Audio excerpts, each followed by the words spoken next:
On Tuesday morning, a powerful earthquake of magnitude 7.1 struck the remote Tibetan plateau near the Nepal border, leaving devastation in its wake.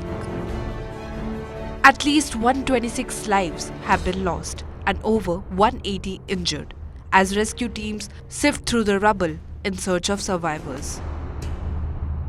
Amid the chaos, over 1,000 homes were damaged, streets littered with rubble, and cars crushed under fallen debris.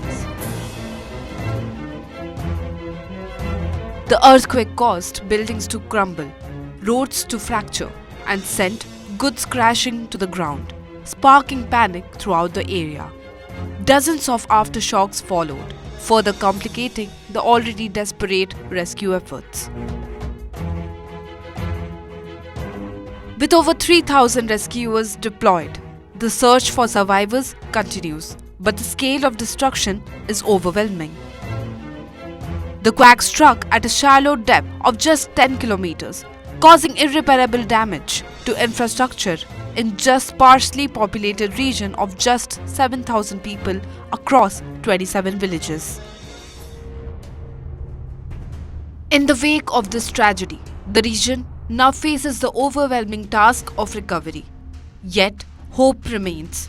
Rescue workers continue to dig through the wreckage, fighting against time, hoping for any sign of life amidst the devastation.